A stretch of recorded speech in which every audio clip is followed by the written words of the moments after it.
Tech products are expensive, like really expensive. But how much does it cost to make these products? How much extra are you being charged? And are certain companies ripping you off worse than others? All this and more coming up. Now, this video is a bit different than most on the channel, but to celebrate 50 subscribers, I had to do something a little bit special. And yes, I know I'm quite a bit past 50 subs now, however, life got in the way and this video is getting released a lot later than I'd hoped. But without any further ado, let's get started. Of course, we need to start with the product that is famous for being overpriced: iPhones. The current generation iPhone 11 Pro currently sells for $999 US. However, its production price is estimated to be under half of that, at only $490 to produce. That means you're paying Apple over double what they paid for materials. Wow. On the other hand, how about Samsung?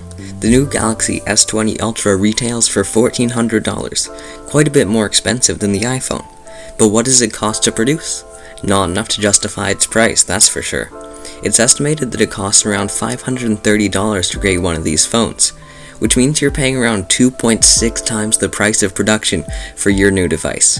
Apple really doesn't seem so bad now, do they? Enough with these super expensive phones though. Let's take a look at OnePlus, the so-called value for money king. Unfortunately, I couldn't find a price for the OnePlus 8 series, but the 7 series is still new enough for the comparison. At $670 US, the OnePlus 7 Pro wasn't exactly a cheap phone, but wasn't insanely expensive either. However, it only cost OnePlus $324 to produce. So although OnePlus doesn't charge as much for their phones, they have similar profit margins to the more expensive players. You would still pay about double the production price for the phone. Let's take another phone that's known for its value, the Xiaomi Mi 9T. The price varies, but it can usually be found for around $300 US. It was very difficult to find an exact price for this phone, but using the little information I could find, I would estimate the price of production to be around $250. This is a stark difference from the other phones on this list. You really aren't paying much more than the production price for a fairly nice phone. But let's move away from mobile devices and take a look at some laptops. It was quite a bit more difficult to find production prices for laptops compared to mobile devices, but I did find some profit margins. On average, PC laptops that run Windows have a profit margin of only 2.7%. Yep, you heard right.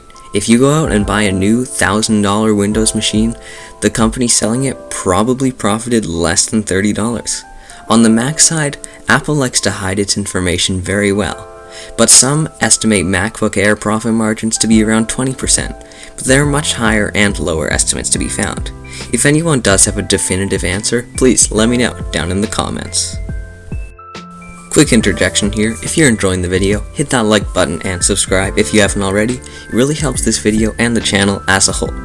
So it seems the laptops have a production price that is much closer to the sale price compared to their mobile counterparts. But for the final endeavor of this video, what about desktops? How much money are you paying to have someone else build your computer? Is it worth just buying the parts and doing it yourself? Let's find out. So as an example, I looked at some PCs you could build yourself. For under $500, you can get a decent build with an Intel Core i3-9100F, 8GB of RAM, and a cheap AMD graphics card, including a motherboard, cooler, case, and everything else. A build like this would cost about $500.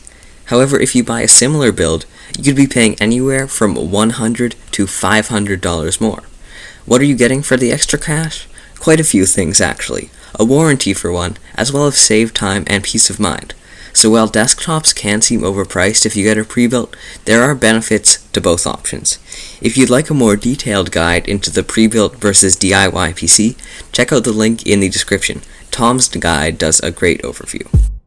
So, what should you take away from this video? Well, firstly, phones are way overpriced, and Apple isn't even the worst offender. Conversely, laptops really don't make companies much money, but desktops really do. If you'd like to learn more about any of the topics in this video, I've included all of these sources in the description for you to check out. But for now, thank you for watching, like and subscribe if you enjoyed, and I will see you in the next video.